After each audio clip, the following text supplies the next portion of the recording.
कई सालों पहले एक नगर में एक महान राजा रहता था। एक बार उसने अपने सिपाहियों से कहा कि आज हमें गांव का भ्रमण करना है। तो सिपाही तैयार हो गए और राजा अपने साथ 10 सिपाहियों को लेकर गांव की ओर चल दिए।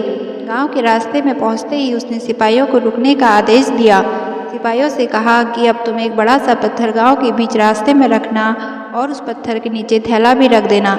राजा ने अपने एक सिपाही के हाथ में एक थैला दिया। सिपाहियों ने उसके आदेश के अनुसार वैसा ही किया। फिर उसने अपने 2 सिपाहियों से कहा कि अब तुम छुप कर ये देखना कि कौन उस बड़े पत्थर को रास्ते से हटाता है। और राजा अपने साथ 8 सिपाहियों को लेकर नगर की ओर चल दिया। बहुत से लोग उस रास्ते में आ रहे थे, लेकिन कोई भी उस बड़े पत्थर को हटाने की कोशिश नहीं कर रहा था। हर कोई राजा को कोसते और कहते, राजा तो बस नाम का है, वो रास्ते में पड़ा हुआ एक पत्थर नहीं हटा सकता है। उस रास्ते से गुजरने वाले कोई लोग राजा के परिचित थे, तो कोई नगर के सेठ धनवान व्यक्ति थे, परंतु किसी ने भी उस बड़े पत्थर को हटाने की थोड़ी भी कोशिश नहीं की। कई दिन बीत गए, लेकिन वो पत्थर वैसे का वैसा था।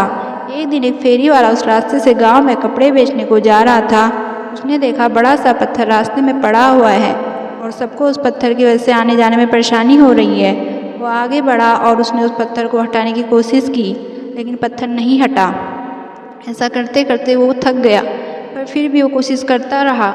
आखिर में उसने धक्का देकर वो पत्थर रास्ते से हटा दिया। फिर वो अपने कपड़ों की गठरी को उठा ही रहा था, इतने में उसकी दृष्टि उस थैले पर गई जो बड़े पत्थर के नीचे राजा ने अपने सिपाहियों के द्वारा रखवाया था।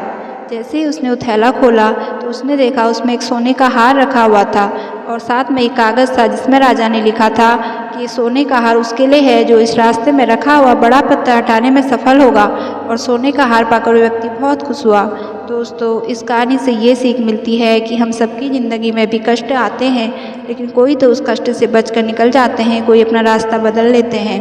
लेकिन बहुत से कम लोग ठान लेते हैं कि इस कष्ट से भागना नहीं है, बल्कि उन कष्टों का हल निकालना है। इसलिए ज़िंदगी में आगे आए कष्टों से कभी घबराओ नहीं, बल्कि उन कष्टों का हल निकालकर ज़िंदगी में हमेशा आगे की ओर बढ़ते रहो। दोस्तों, अगर आपको ये कहानी पसंद आई तो वीडियो को लाइक और चैनल को सब्सक्राइब जरूर करें।